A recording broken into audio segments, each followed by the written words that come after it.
Hello and welcome to the video for Wednesday, September 30th for After Effects. I'm going to go ahead and open up the waiting room.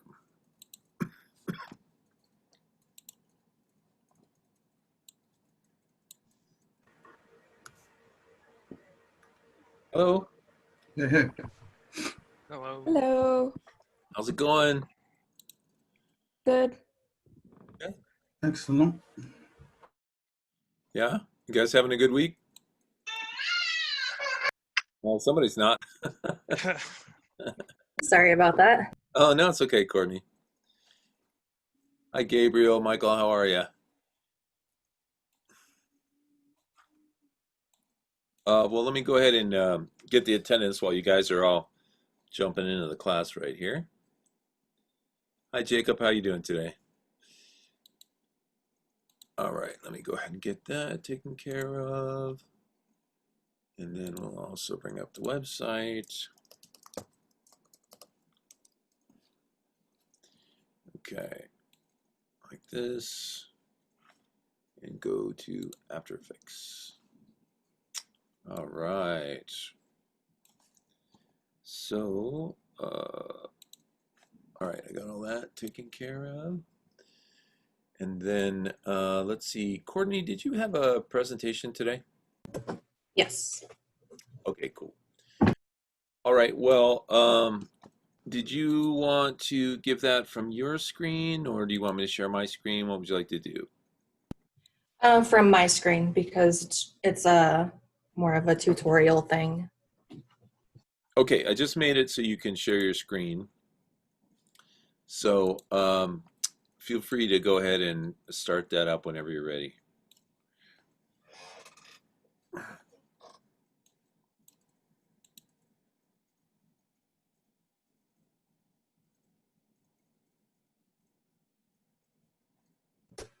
Okay, so I'm going to be showing you guys how to pretty much make your own path for animating anything that you want by using masks. And so what you'll do first is open up Illustrator and just write whatever you want.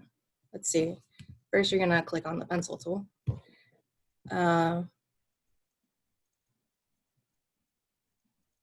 There's Lumos from Harry Potter. Oh. And now you're just going to copy that.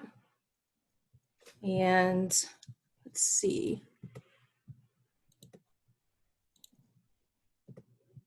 Go into, is After Effects showing now?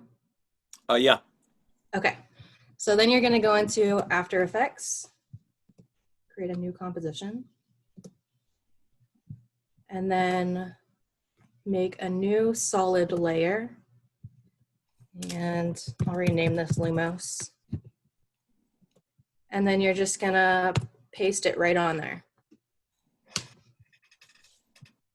So by doing that, it automatically creates a mask.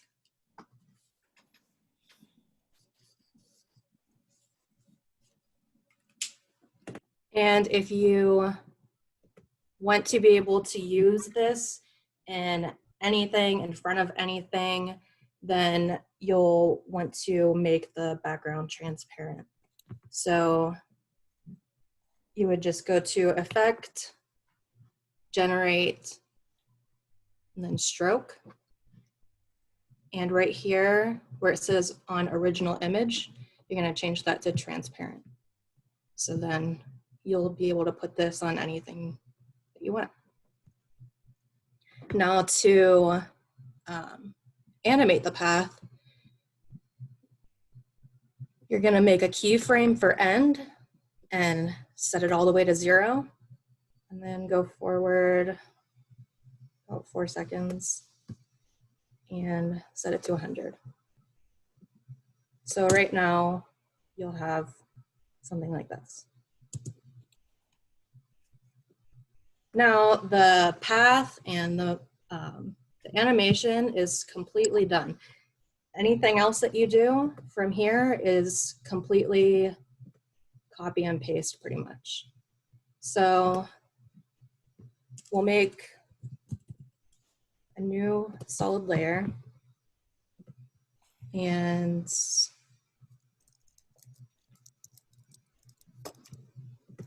import a picture of a wand.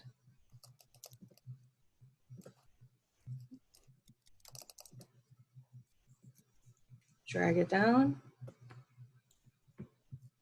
I guess we didn't need to create a new layer. Shrink that down to size. And then you press Y, which activates this up here, the pan behind, and you can use it to move the anchor. And we'll move the anchor point to the beginning or the tip of the wand. Press P to open up position. Go to mask path that we already have laid out. Copy it. Click on position and paste. And now it's not going to write at all because After Effects by default sets this to be 2 seconds. So just click and drag that to the end of your mask. And now it should follow every time.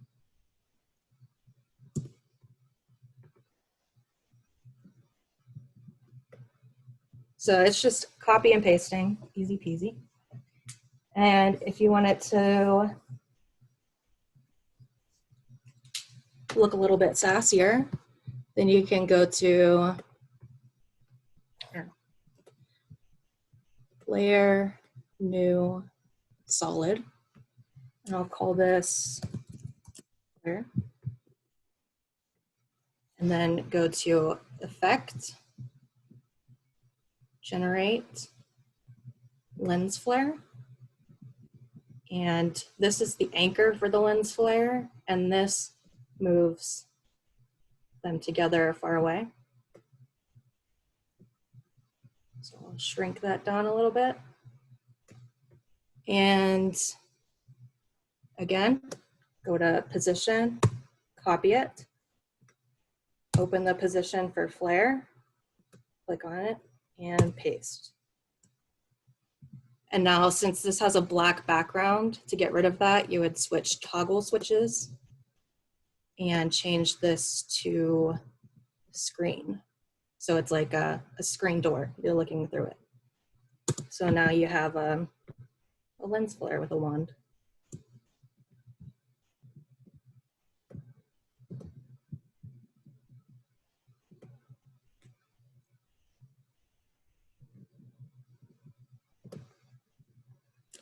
We'll add some fairy dust by going to Effect, Simulation, and then Particle Playground. Open up the Canon and let's see, we'll change the particles per second to a lot. And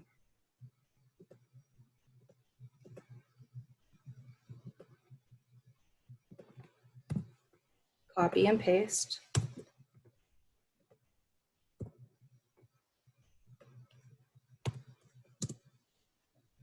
Oh, it's red fairy dust. That makes no sense.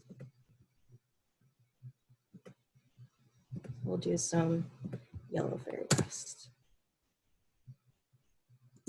Huh.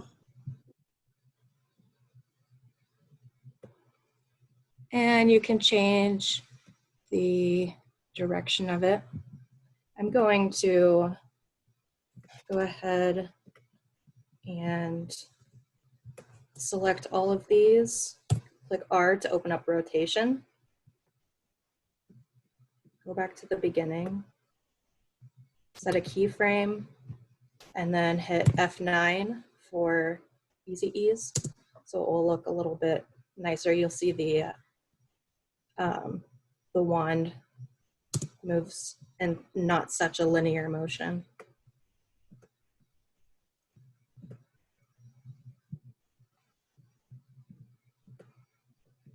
So to now light it up.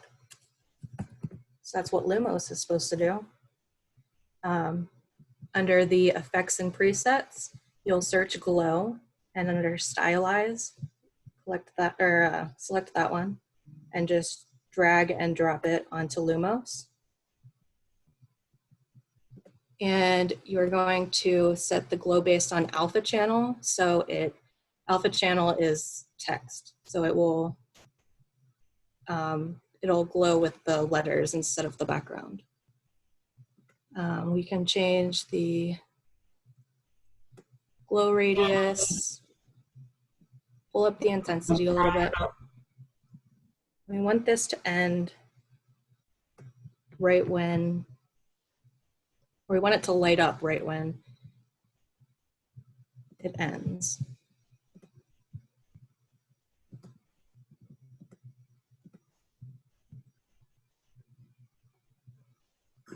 So I'll set the colors here.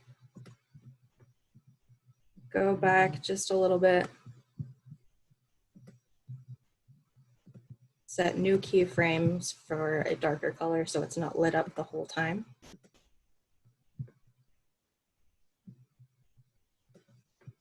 And then bring the glow radius down a little bit. And let's see if that does anything.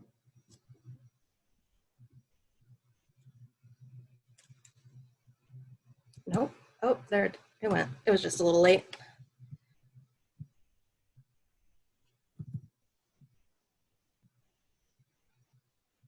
So we would want to move over here and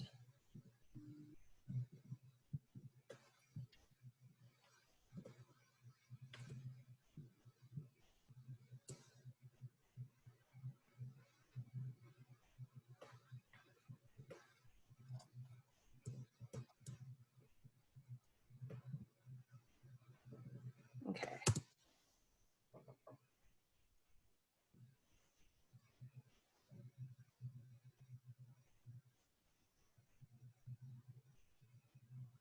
There you go. And you can make your own path if you have like an airplane flying through the sky, a cartoon airplane or something. You can just create whatever path you want. Of course, you can use the pen tool, but it's kind of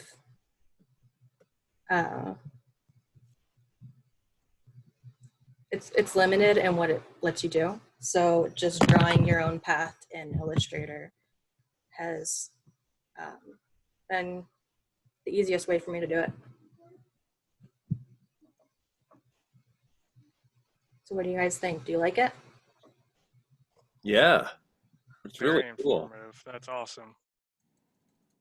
Yeah, Really cool. Gabriel says, wow, awesome stuff, way above my skill level. But does F9 add the easy ease to any keyframe selected? Yes. Yeah, if you select whichever keyframes you select, it will add the easy ease to that. But there are 3 different easy ease. There's F9 is easy ease, and then there's easy ease in and out. And I don't know the commands for those offhand. Okay. Let's see. Rachel says, didn't know we could use Illustrator to do this. Thanks for the info. And Gabriel says, very good presentation. And Joey says, that was legit. Thanks for teaching this. Cool. Nice job, Courtney. Yeah, I thought it was pretty cool when Yeah. I figured out to do that. So is Lumos a light spell?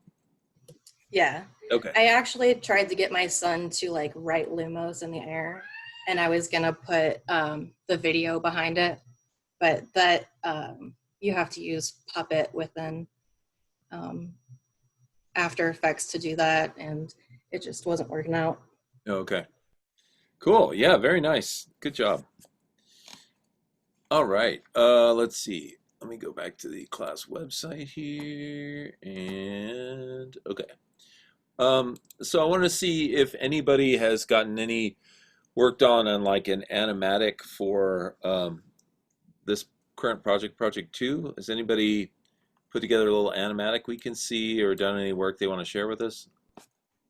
Yeah, mine, I uploaded mine into the Drive folder. Okay, let me check it out.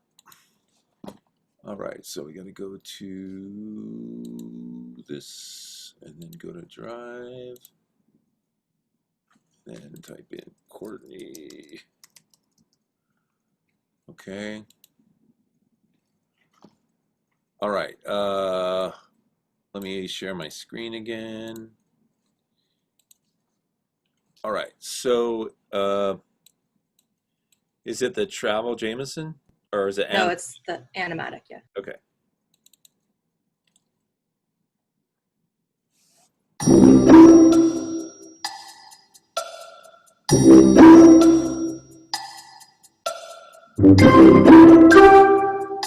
Oh, I'm sorry. I accidentally turned it off. Let me try it again.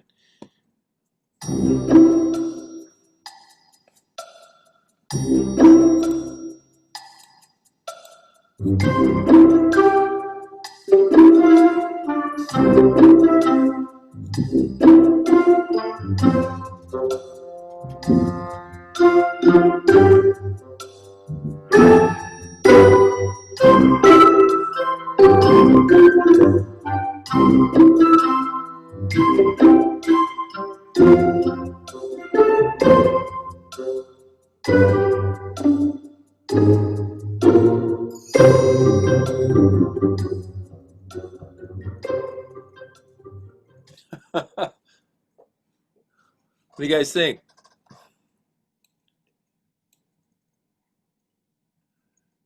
I think it's really That great. would be cool. Yeah, yeah, yeah. So, where are you with this, Courtney? Is that your animatic or is it more like a first draft or It's just kind of like a really rough first draft. I'm okay? gonna animate the things instead of just having pictures come up. Oh, okay. So like all the little characters will move and stuff. Yeah, I'm gonna get children's pictures and try to Photoshop them into real life. Cool. Now, has your son done any of these drawings or? Yeah, he's been making drawings for me. Okay, cool. So Renee says she likes the idea a lot. So does Laura. Yeah, it looks really cool. And what do you guys think about the music? You think that's a good fit? You like the music, Spike? It set the tone. Yeah, it fits the content, the visual content really well. Um, now, are you just using Comic Sans as a joke? Yeah, because Oh, it's like a, you know, terrible fun. okay. I like that. Yeah. Well, I think it looks really good, and it's nice to see how your project is progressing. From your initial idea through to this first draft. I like to see when somebody first says an idea and then they develop it, and it comes out just the way that they were imagining it. It's really cool to see. So, nice job. I think it looks really good. Let's see. And Scott Rodney says that would be better than Pokemon. Like it a lot. Better than Pokemon? That's sacrilegious. Um, okay. Great job. Um, now, does anybody else have anything they'd like to share, whether it be an animatic or maybe a draft or something they want to get some feedback on?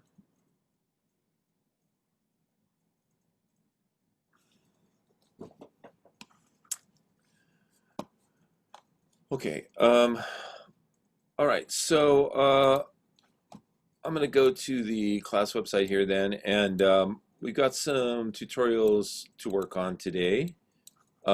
We have that flying saucer tutorial to finish up, and then we've got some other really short ones that we can look at, and then I'll give you guys some time to work on this project.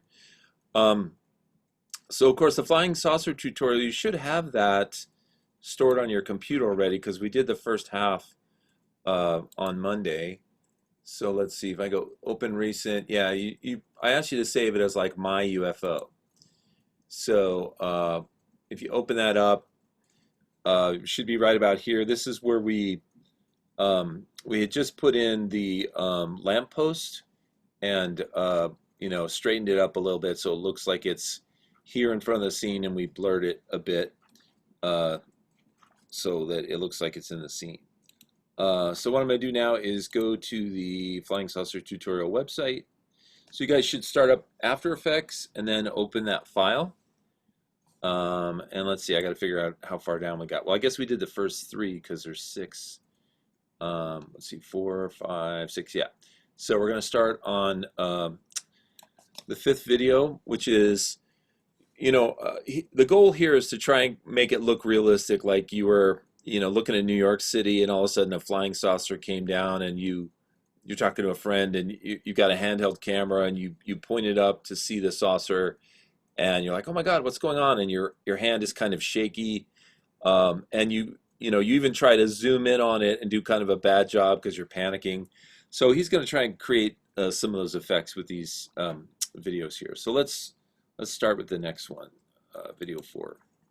Now that you've incorporated the UFO into the scene, you're ready to create the fake handheld camera effect and apply some final color correction passes. You can also open the Part 4 project file and just start from there. Even though all of our work so far has taken place inside a great big 4K comp, our plan all along has been to crop into that larger comp to simulate a lower res handheld camera moving around to follow the action we've choreographed. To do that, we'll take advantage of one of After Effects' most powerful features, called nested compositions. Create a new comp by clicking on the comp button. Call it Camera Move or Render Me or whatever. Okay, so that got kind of covered here, but so you can create a new comp by clicking on this little icon right here, create a new composition, and you can call it Camera Moves. Ignore the presets and type in 1280 by 720 and 24 frames per second. Okay, 1280 by 720 and 24 frames per second.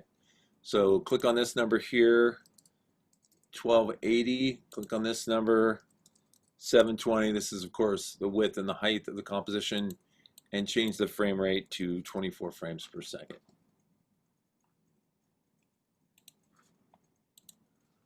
Now, depending on your settings, you may have to switch off the aspect ratio lock to dial in these settings exactly. And lastly, make sure it's 15 seconds long and click OK. Now, another way that you can write the 15 seconds is come down here to duration and highlight all this and just put in 1500 and hit tab, and it should say 15 seconds. Now, what he was referring to before is the locked aspect ratio. If you have that on, whenever you change one number, it changes the other. And that gives you, that allows you to scale things down in proportion, but in this case, we don't want to do that, so you're going to want to have to turn that off. We now have an Okay, so now we got to hit OK on that.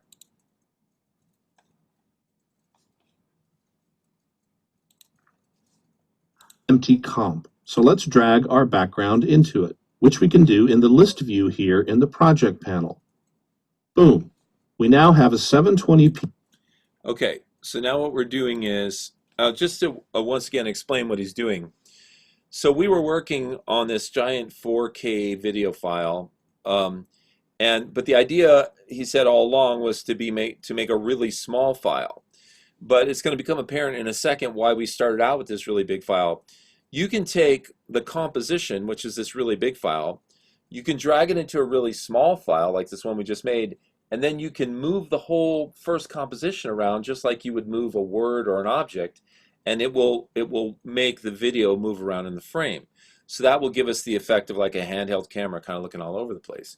So what you want to do is click on this background composition and drag it down on top of the camera moves composition. And what it will do, it will put that big 4K comp into this one, but of course this one's so small it's just basically acting like a little window onto the bigger one.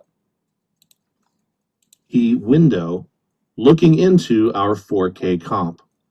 Now you just need to animate your background to simulate a camera looking around. You may be tempted to use position keyframes for this, and if you were just panning around, that would work out fine. But we also want to zoom in and out a little, and this is getting a little bit advanced, but I ask you to trust me on this. If you're going to both move and zoom into a larger layer in a smaller comp, the best way to do that is to animate the anchor point of a layer, not the position. The anchor point is, by default, the center of the layer. And because we added the background to the comp by dragging items in the project panel, the anchor point should now be centered conveniently in the comp window here. If you twirl open the transform properties for the layer, you can see that the position values are exactly centered on the dimensions of the comp, while the anchor point is centered on the dimensions of the much larger layer. Zoom way out, and hopefully this will make sense. Okay, so if you hit your comma key, that's one way to zoom out, and your period key, by the way, is one way to zoom in. But zoom out enough so that you can see the outline of the larger composition. And you can see that that larger composition is still out there, and that's the anchor point for it. So if we like clicked on that and dragged it around, here, I'll just do it real quick. If I click on this and drag it around, I'm basically like moving that composition around inside this little kind of window thing. Now, if you end up doing what I did, make sure you do Command or Control Z to go back to the original point. If you now scrub the anchor point values in the timeline, especially while we're zoomed out, you'll see that you can change the view of the pixels appearing on screen even though the position of the layer hasn't technically changed, because you're changing the attach point for the layer. Adjust these values until you can see the full moon centered on the screen. Okay, so one of the easiest ways to move this is you can twirl open your background and twirl open transform. Go here to anchor point and put your mouse over this first number and click on it and drag it to the right or left. It's called scrubbing, right? And what you want to do is you want to get that moon, basically in the center. So first you're going to have to scrub it one direction. I have to scrub mine left to get it, on the XY axis. And then you got to click on the second number, which is the Y, and click on that and scrub it to the right, and basically try and get your moon approximately centered. And this is why we use anchor point. I now want to zoom in on the moon using scale. If we had changed the position of the layer instead of the anchor, zooming would be tricky because zoom is centered on the anchor point. Since we kept the anchor point centered in our comp, we can freely zoom in and the screen will magnify around the center of our view, just like a real camera. Okay, so now you can get a little freeform.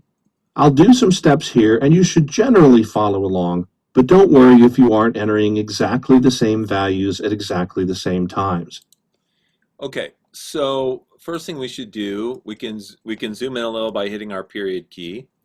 And then we can scale a little by clicking on the scale numbers down here and scrubbing in just to bring the moon up a little bit. So we're kind of close to the same view he is. Now what he's going to do, he's going to create this random, camera shaking kind of thing, including some zooms. And like he said, if we don't get exactly the same places as he does, it's okay because we're trying to create a random look. I'll frame the scene on the full moon to start, move to about 2 seconds, and enable animation for scale and for anchor. Okay, so you can grab your playback head and you can go down to 2 seconds. Click on anchor and scale. Click on the stopwatches to create keyframes there. So whenever you create a keyframe, that creates just a point of reference. And then if you go somewhere else and you make a change, then it changes between that point of reference and the new point. I'll drag ahead about a second, and I'll set my scale value back to 100. Okay. I'll grab this one, drag it down to 3 seconds. Click on your either one of the scale numbers because they're linked by this little chain link, and hit 100. And if you ever want to scale the X and the Y, the width and the length independently, you just click on that little chain link and it will look like a broken link, and then you can scale each one of them independently. and adjust the framing so it includes both the moon and the Chrysler building.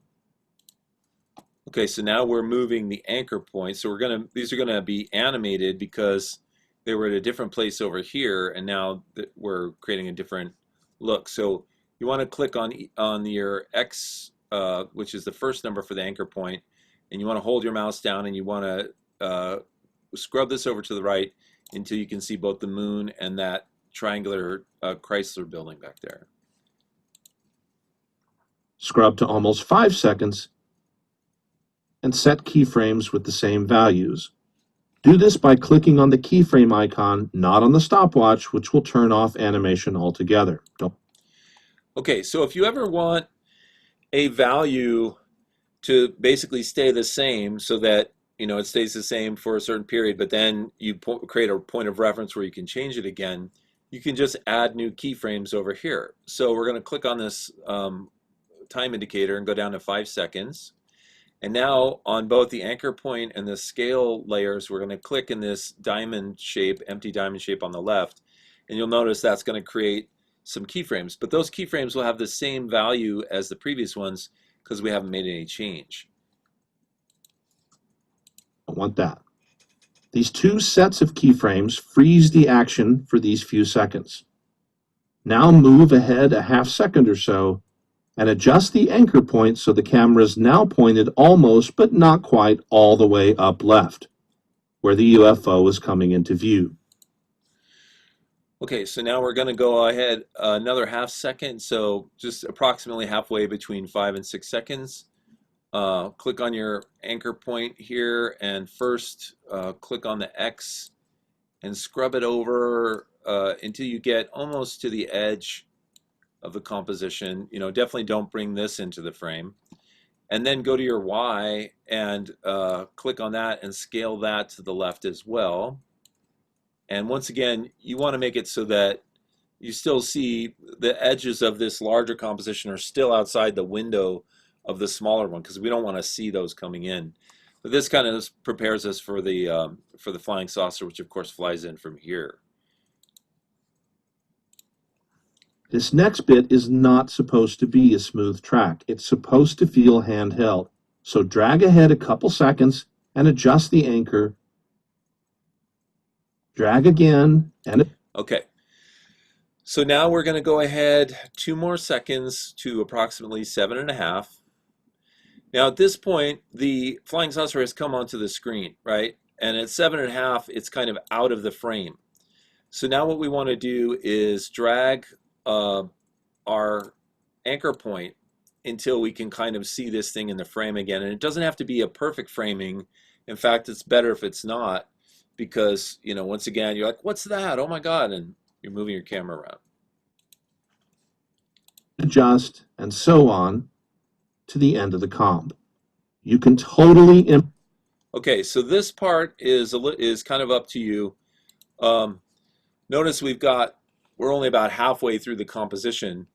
So what you can do is go ahead another 2 seconds to about 9.5. Once again, adjust these the anchor point settings to try and track that saucer, and then do it like 2 more times. So like 11.5.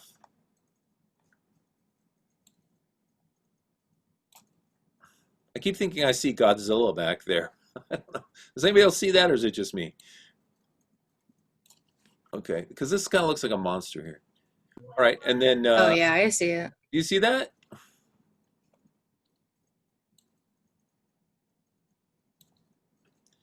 Okay, so this is up to you guys. You can decide where you want to put your points and just adjust it so that you're kind of keeping that saucer in the viewfinder.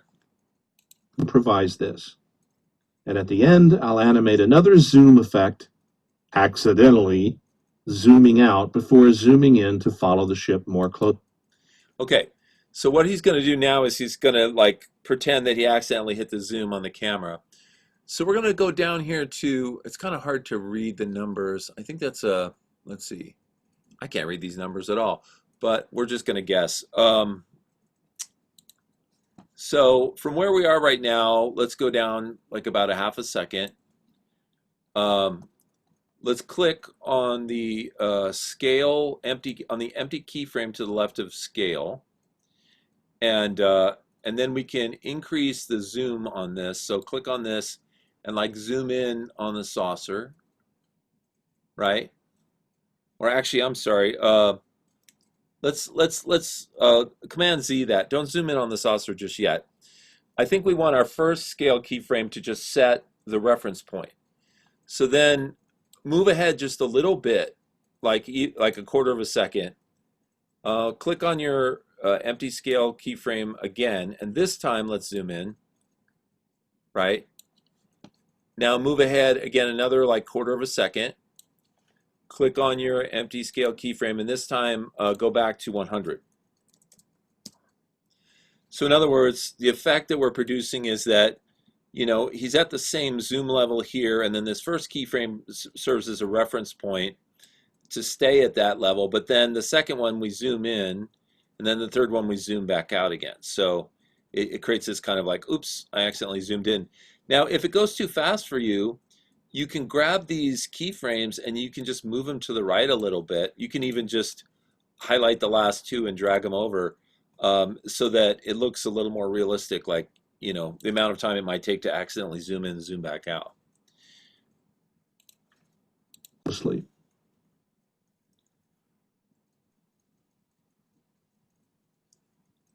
Okay, for a rough move, this looks pretty good, but an automated wiggle will help it look even better. Okay, so before we apply the automated wiggle, let's take a look at our movie. So you can go back to the main, the point one, the first frame, and hit your, let's see, 2 more frames to playback. Okay, thank you, After Effects. Okay, it's giving me some kind of an error here. Cache preview needs 2 or more frames to playback. All right, let me make sure to save this. All right, I'm not sure what's the issue with my computer, but you guys should be able to hit the play button and play yours. If I just grab mine, I can kind of scrub through it and see that, you know, right where the flying saucer comes in, and then my handheld camera is just trying to follow it, and then I kind of zoom in and zoom out at the end there. My zoom in and zoom out was kind of fast, so I'm going to grab this and drag it down a bit. Grab these middle two, or the middle one and the last one, and drag them down a bit so that it looks a little more realistic. Okay. In the Effects and Presets panel, search for Wiggle-Position. Okay, so now we're going to add a little bit of wiggle, a little camera wiggle to this. So come up here to Effects and Presets, type wiggle, and then click on Wiggle-Position.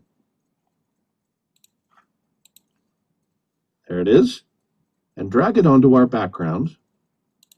Okay, go ahead and drag that onto the background. So click on that. You can drag it right onto this background layer right here. Now, as you can see in the effect controls, the scene is wiggling the position by default up to 50 pixels in any direction once per second. 50 is good when the camera is following the UFO, but it's probably too much for the start of the scene. So working backwards, we'll animate that value down to 10. Okay, looks like he's down around, I got to go back a little bit to see exactly where he put this. 1, 2, 3, 4, 5. Let me see where he ends The up. start of the scene. So working backwards, we'll animate that value down to 10. Okay, so it looks like he put his playback head around 5.5 seconds. So go here to 5.5 seconds. Come over here to where it says wiggle amount, and it's in pixels. It's 50 right now, so we're gonna set it to 10. During the first wild move.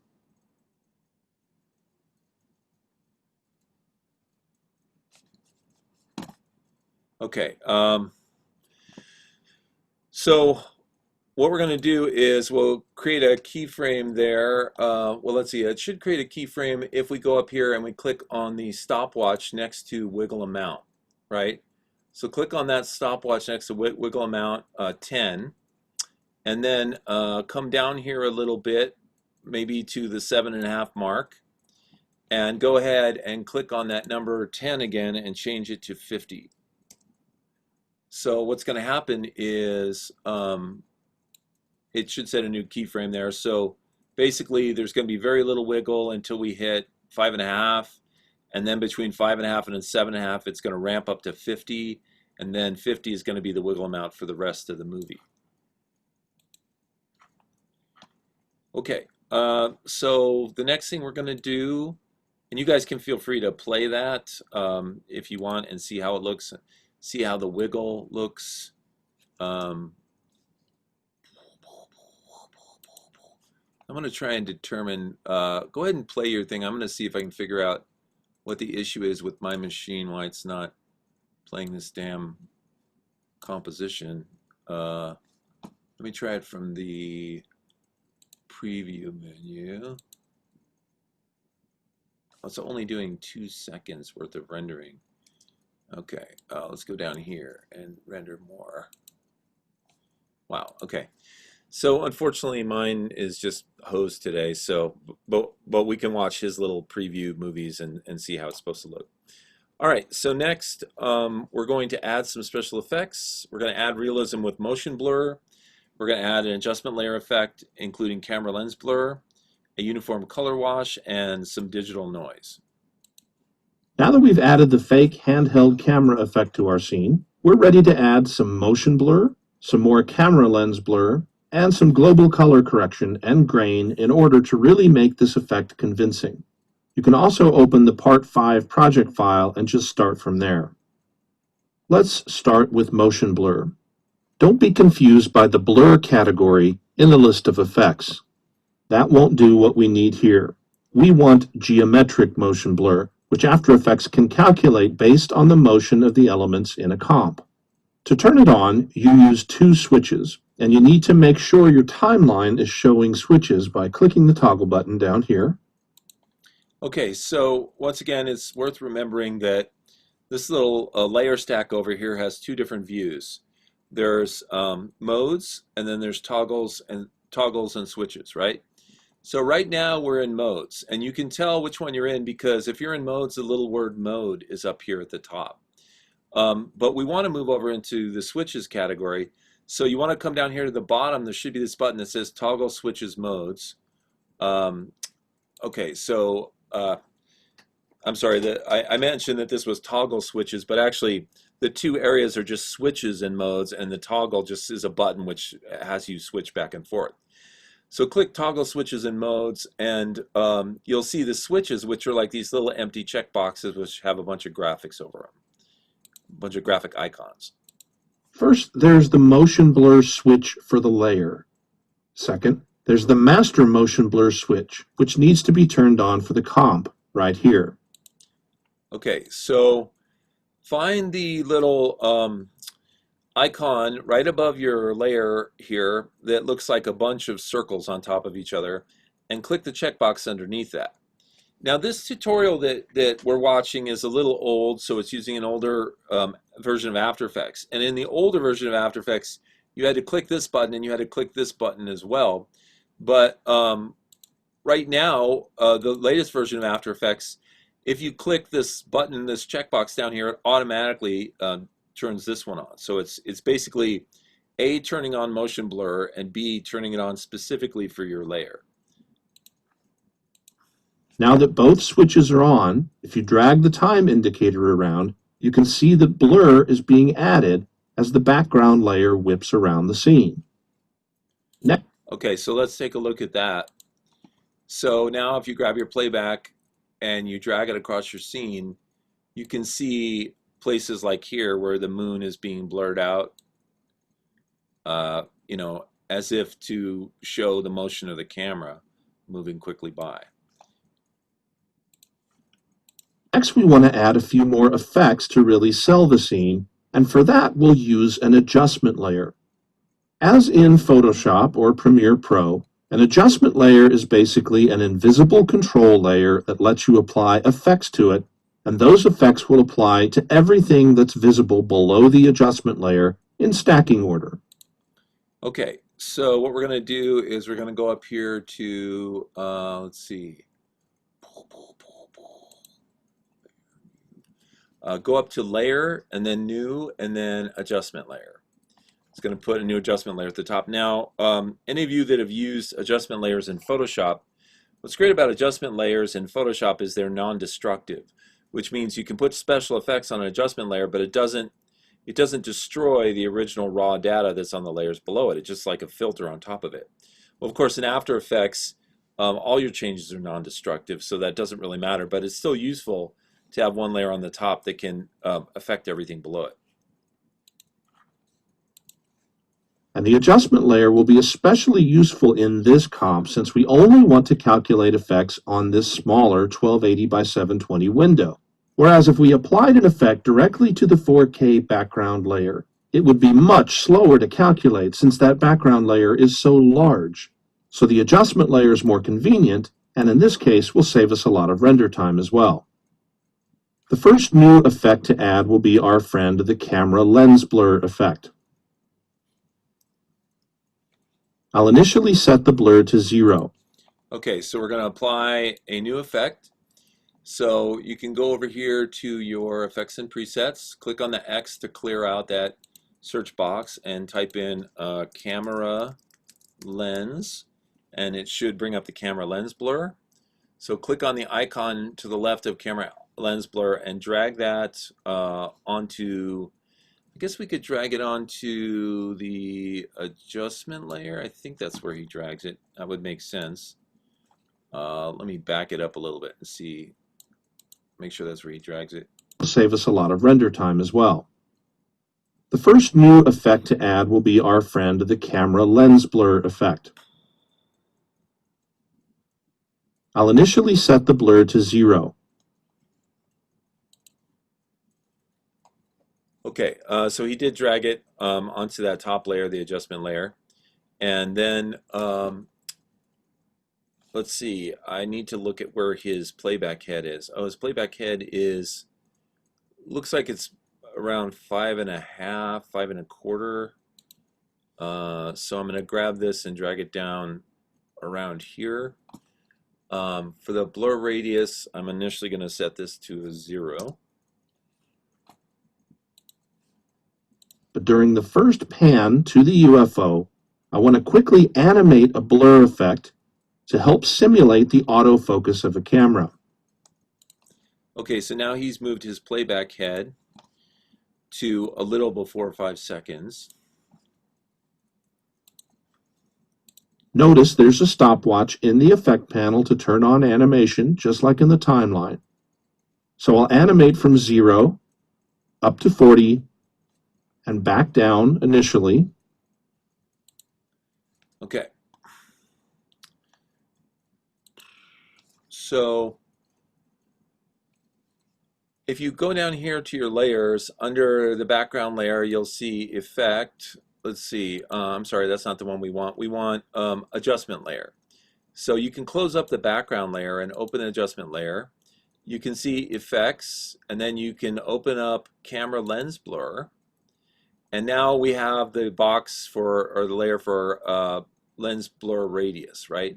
So you can click on blur radius and set, create a keyframe that sets that at 0. And then we're going to move forward and change it a little bit. Let me see how much he changes it by. To quickly animate a blur effect to help simulate the autofocus of a camera. Notice there's a stopwatch in the effect panel to turn on animation, just like in the timeline. So I'll animate from 0 up to 40 and back down initially. Okay, 0 to 40 and back down. Now, in my screen here, let me see if I can pull this thing up a little bit. Yeah, it's not showing me the other keyframes. So, you can do this in 2 places. You can do it here, but you can also do it up here. And so I'm thinking I'm going to close this up and open up my background again so that I can see the keyframes. So this is a better way to do it. Close up the top one, open up the bottom one so you can see your keyframes. So right around a little before 5 seconds, you're going to set this to 0. Then you're going to move it forward to about 5.5, and you're going to change it to 40. You can change it up here to 40. And then you'll move down to around 6 seconds and change it back to 0. And you can see that happening here. You can see the fact that it blurs out and then it comes into focus.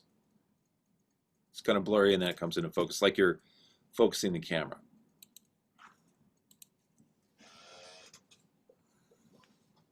And then at the end of the timeline, I'll go from 0 up to 15 and back to 0. Okay, so that at the end of your composition, this place here where you did the zoom in, come down here, come to the first keyframe of that little zoom, and then let's create a new blur radius keyframe there. Now to do that, we may actually have to open the effects and click on this blank keyframe to the left of blur radius just to create that, right? Then we can close effects back up, drag our playback head down to the middle keyframe of that scaling, that zooming that we did, change the blur radius to 15, and then drag over to the final keyframe in that sequence, the third one, and change the blur radius back to 0. Now here's a cool tip. Once you've set keyframes for a property, tapping the U key will reveal just the animated properties in a layer. Now you can fine-tune. For example, I'll select just this one keyframe, copy it, and paste it a few frames later to... Okay, so, all right.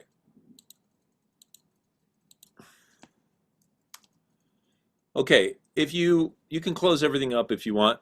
Close up these disclosure triangles. If you click on the first layer, the adjustment layer, and hit the letter U as in uniform, it will open up just these effects keyframes.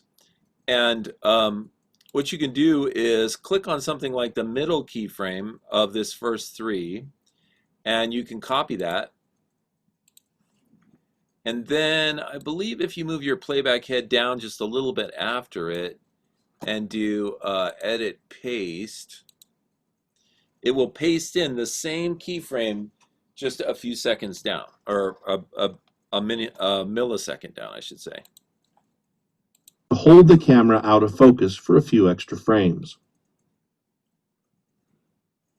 Another cool thing about the camera lens blur effect is that it allows you to amplify the highlights of a scene, which is a useful trick for unifying the brights of different composited elements.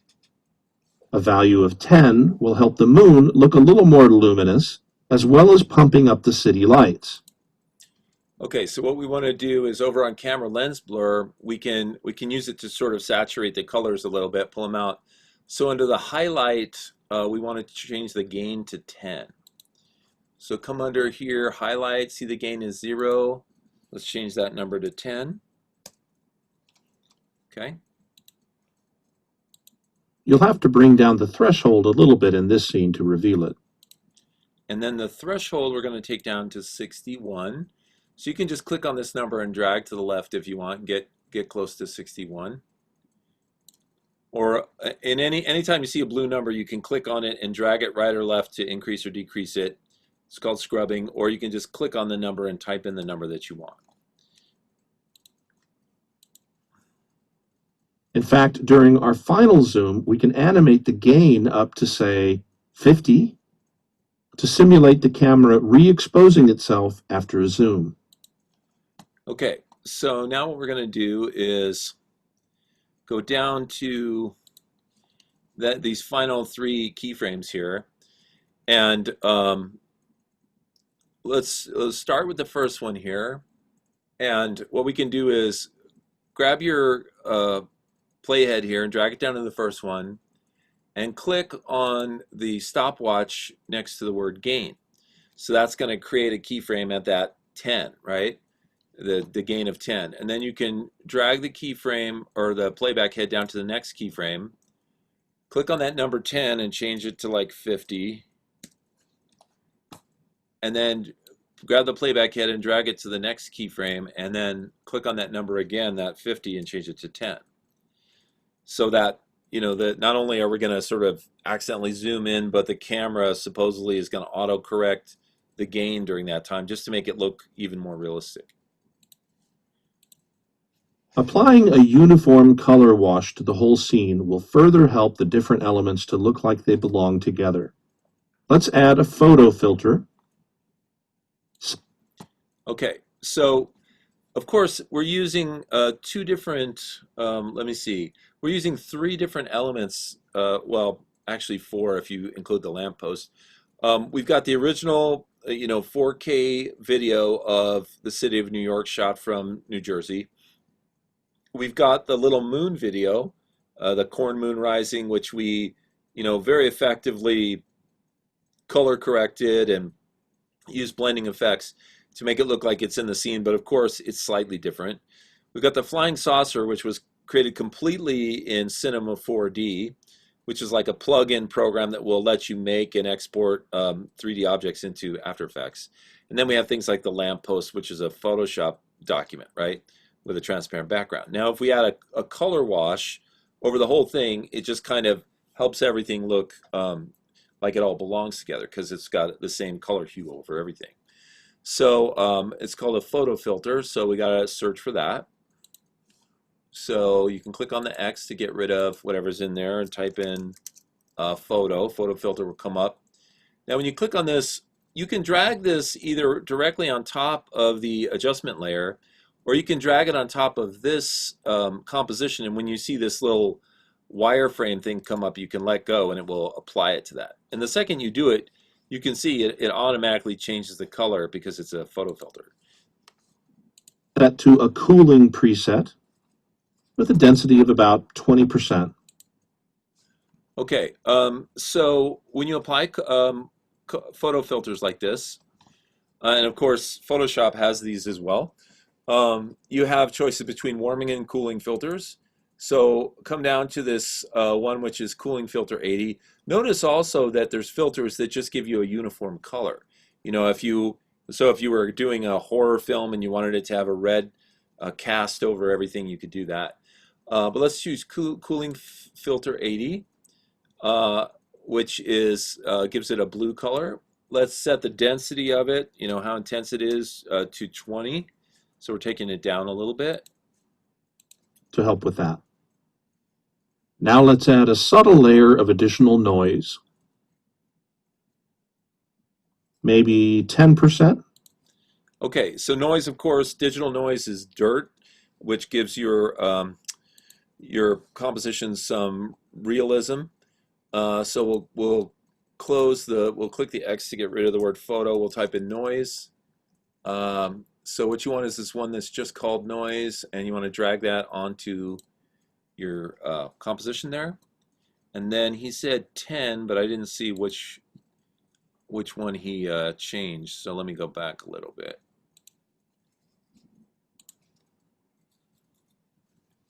Maybe 10%, just to add a tiny bit of chatter that'll help stitch everything together.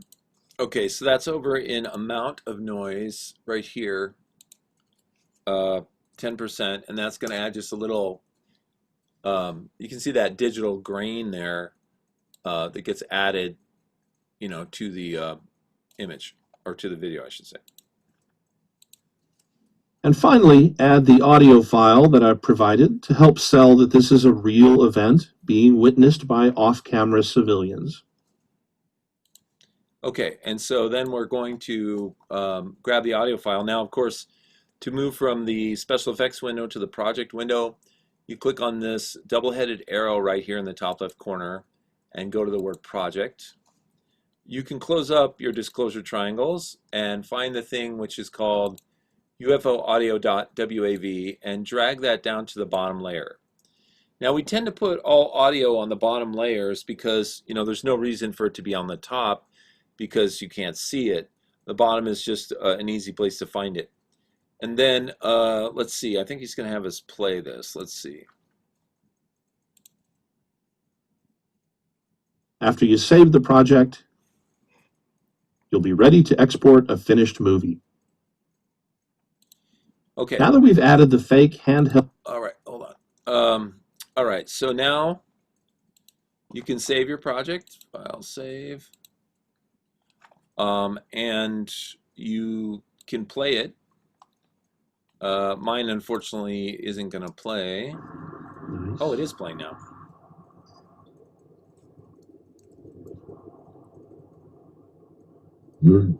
What is? Look up left, up left, up left, left. It's playing at like half speed or something. What? Sounds like Show aliens. me. What is that? Is that a drone? Nice. Whoa, what is... Look up, up left, up left, up left. What? What? Zoom in. What is that? Is that a drone? Nice. Okay. So, pretty effective. I mean, it's believable after all that work to achieve this kind of handheld video. Okay, so the last video is for us to export the project, and he's going to give us some clues about that. And in this case, we're going to use Adobe Media Encoder, which I think most of you guys are probably using by now. If not, you should be using it instead of After Effects to export your movies because it's much better. I'm going to click on Media Encoder right now to get it started. You might want to do the same if you've got the little Media Encoder icon down at the bottom of your screen. It always takes a minute for this program to launch because it's, I guess, so gigantic. So I always like to start it beforehand before we do this last video. Okay. I have a question. Yep. I was wondering if you render it in After Effects, but then take that rendered effect into After Effects, would it be even smaller, or just say take it to Media Coder and it's just going to be the same size? So the problem with doing it in After Effects is it tends to render it at like the highest possible rate. It makes like the biggest file that takes the longest to render, right? Yeah. But if you open it in Media Encoder, you can instantly change that to any of 100 different formats, including like Vimeo or YouTube formats or formats for iPhones or whatever. So it's almost always better to just straight up take it into Media Encoder. Okay. Okay. Yeah. Okay, so here's Media Encoder right here, and you can see, well, in just a second, we'll go ahead and export our video over to Media Encoder, and we'll see how that looks. Now that you've finessed the look of the scene, you're ready to export the project so you can share it with the world. You can also open the Part 6 project file and just start from there. You could render this composition straight out of After Effects using the render queue, but for final export, I recommend using Adobe Media Encoder. Select the comp in the project window, go up to the Composition menu, and choose Add to Adobe Media Encoder Queue. Okay, so we can click on the comp, which is called Camera Moves. We can go to Composition, and we can go Add to Adobe Media Encoder Queue. And so it will take a minute to do that. Let me go ahead and now go back to the video. This will launch Media Encoder if it's not already running, and will add the comp to the list of items to be rendered. Most likely, that list will contain just this one comp. Okay, so let me go to Media Encoder and see if it's showing up there.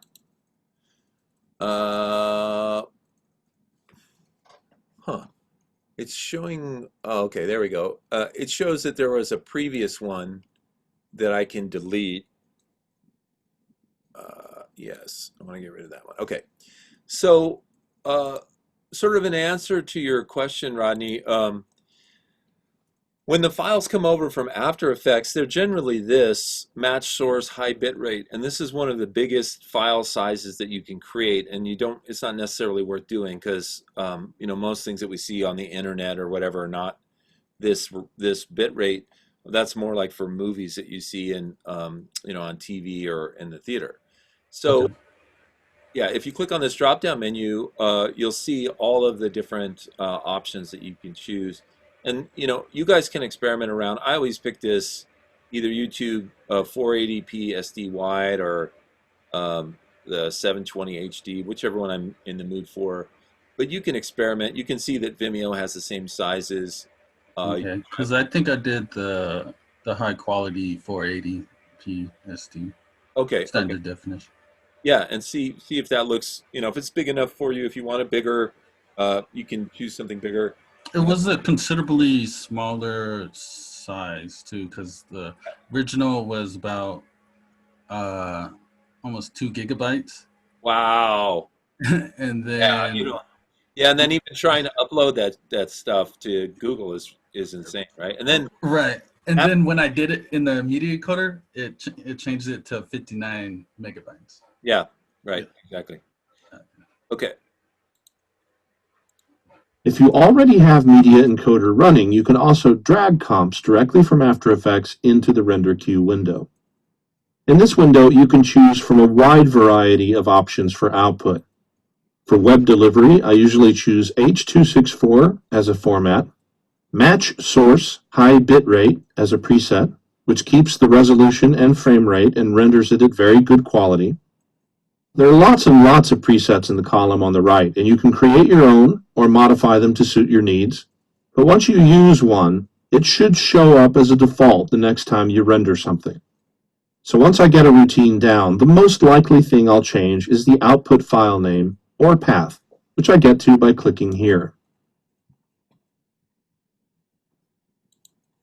Okay, so you know that's something you're almost always going to want to change, which is this blue uh, series of words here.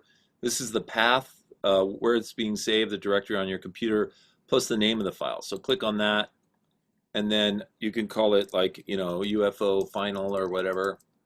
Uh, it really doesn't matter. You can save it on your desktop, wherever you want. Let's see. I'm going to save mine on my desktop, so it'll be easy to find. And then you just hit save. You know, this is going to change whether you're on whether you're on a Mac or a PC. And then you hit save, so that's going to give it the file name and the saving location. Simply click the green arrow to start encoding. And because you're using Media Encoder, you're now free to go back to After Effects and continue working. So this is kind of cool because Media Encoder is a separate program. You hit this green button here, and it will start encoding, you know, your video. And of course, you'll see this little bar here, this like thermometer-like bar, and you'll eventually see little screenshots there going by. And of course, what it's doing is it's compressing the movie. It's kind of like the way you compress a file in Photoshop and make a JPEG, or in audio, the way you make an MP3 file. So, you know, there's a compression and decompression of formula that can be used. There's different ones that can be used for um, different types of files. And right now we're using H.264, which is a really good one. It's a standard. And so it's going to compress the movie down with the quality that you picked, in my case, YouTube 480p SD. And then, of course, when you hit the play button on it, it will decompress back to that quality. So it'll make it a small file, but it'll still look decent. And like I said, if you don't have to use the same one I did, you can experiment with different ones. If you like higher quality and bigger files, you could choose the 720 or any of the other choices. So you can see right here, it's rendering. When it finishes, it usually makes a little chiming noise. Actually, it does that in After Effects. I don't remember if it does it in Media Encoder. I guess we'll find out in a few seconds.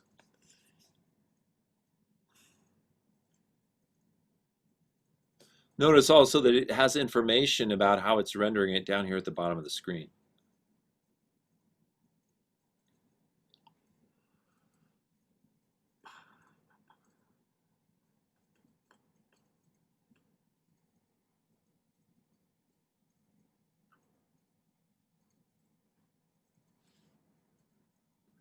It also gives you a little timer here telling you how long it's going to take to render. Okay, yeah, so it's done, and you get a little check mark here. So yeah, it's only After Effects that makes that little chiming sound. Media Encoder doesn't seem to do it. And then if you want to play it, you can click right on it. It'll take you to that, and you can double click on it to launch it in, your program. Nice. Whoa, what is, look up, up left, up left, up left. What? Zoom in. What is that? Is that a drone? So you can see mine is really small, but I do that because it just renders really quickly. But if you're invest a lot of time and effort into your video and you want to see it bigger, be my guest.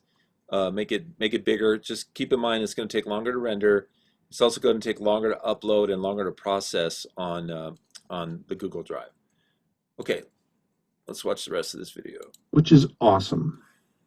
By contrast, if you render straight out of After Effects, you can't continue to use After Effects until that rendering is complete. Once the render is finished, you can quickly navigate to the final render by just clicking on the name link in the queue. Nice. Whoa, what is, look up left, up left, up left. What? Zoom in. What is that? Is that a drone? Okay, and that's it. So if you like, you can save your file, just file save from After Effects, or save as and then save as, and then you can just leave it the same name and the same location.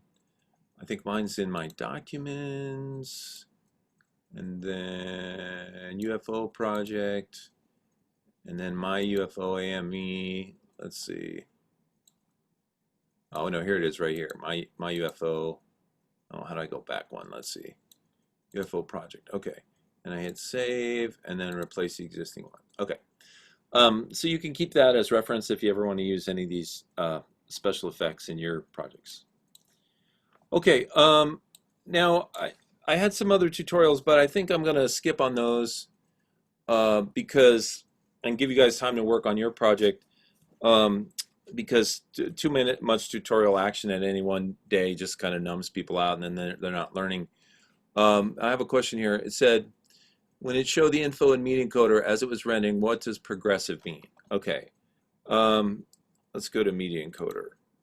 Ooh, I can't see it because it's not rendering right now. Let me try adding it again. So composition, add to Adobe Media Encoder render queue. Okay, here it is again. Oops. Sorry, I didn't mean to do that. So let me click on this one and hit play. So you said the word progressive. Where, Gabriel, where does it say progressive? Oh, here it is. Progressive. Oh, okay. So progressive is a term that it was originally used in web design, and what it means is that it basically as you're watching it, okay, I can explain this kind of like in reference to a GIF animation, right?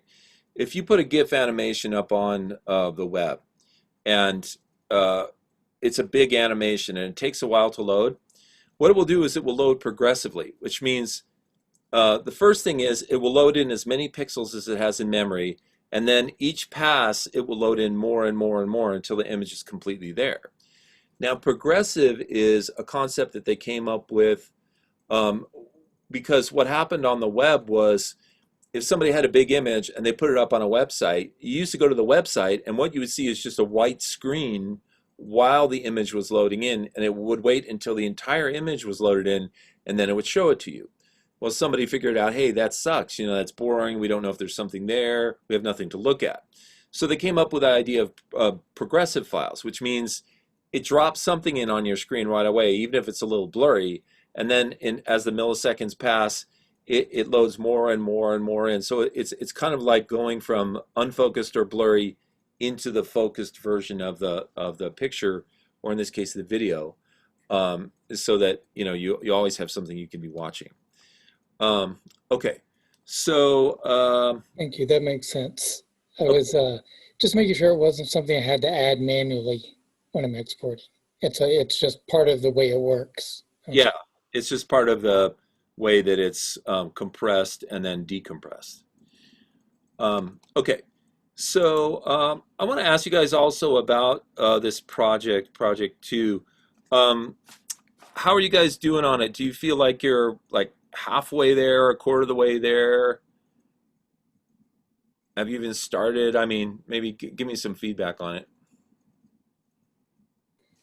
Between a quarter and a half. I mean, I'm still working on music and trying to figure out the sequence that I want things to go.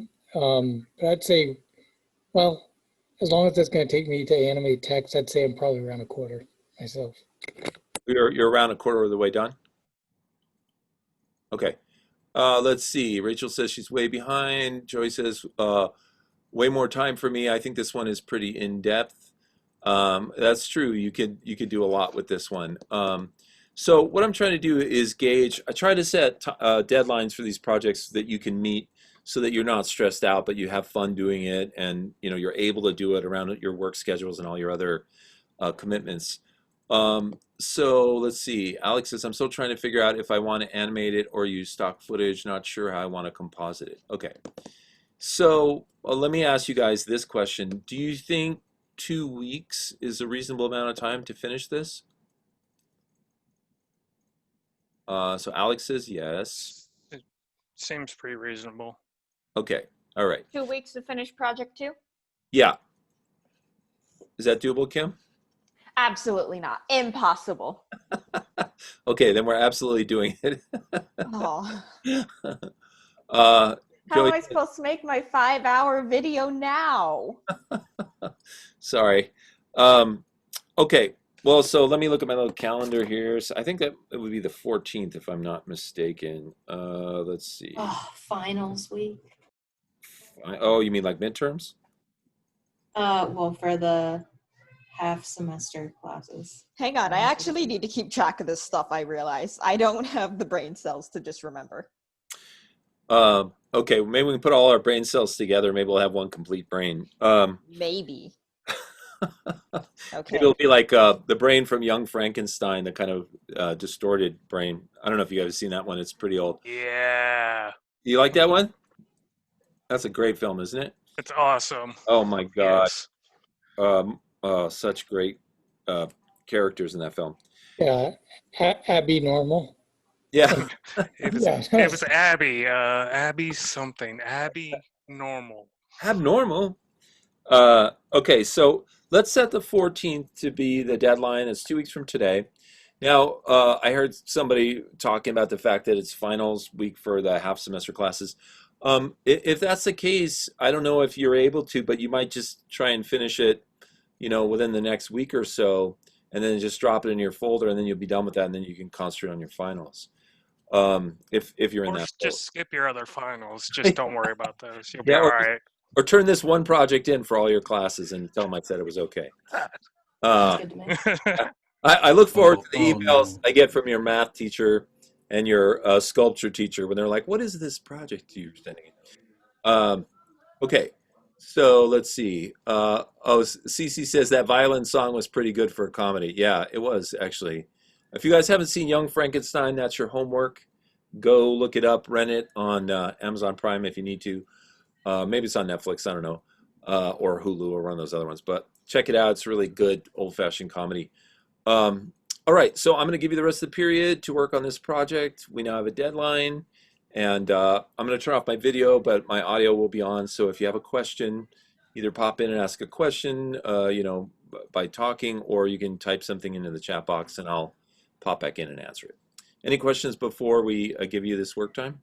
I don't have a question. Also, Oh, go ahead. BoJack Horseman, the title sequence, they use After Effects in that. Oh, okay, cool. Yeah, BoJack Horseman's really good. Let's see. Somebody else, Gabriel, were you saying something? I was just going to say, I recently watched Young Frankenstein again after years, and I was watching a documentary on it, Yeah. and Gene Wilder actually got in an argument with Mel Brooks at Mel Brooks' house over that dance scene with him and the monster. Uh-huh. And they argued about it for hours, or supposedly. And then finally, Mel Brooks said, "Fine, it's in." And Gene said, "Well, why'd you make me argue?" He said, "Well, if you said okay right away, I knew it wasn't good. But if you're willing to argue with me that long, then it's worth it." Wow, that's a pretty cool, interesting philosophy. Yeah, interesting. They work. Mel Brooks is phenomenally talented. Of course, Blazing Saddles is another classic old comedy of his, and I think he did. Great movie. Oh yeah, I think he did Spaceballs too. Am I right about that? The Star Yeah. Wars. Yeah. But he also did this other thing, and this is what's really great about this other thing. He did an audio recording called something um, like the 100-Year-Old Man or something like that. But he improvised the whole thing. And what it is it's a guy who's sitting in the audience of some performance. It's an old guy basically complaining throughout the entire performance. And he based it on, he was in New York and he would go to the theater all the time. He based it on all the things that he would hear people say when he was in the theater. But he went into this studio and just recorded this and made it all up on the spot. And it's like a classic recording now. So if you can find that, it's worth it. It's very amusing.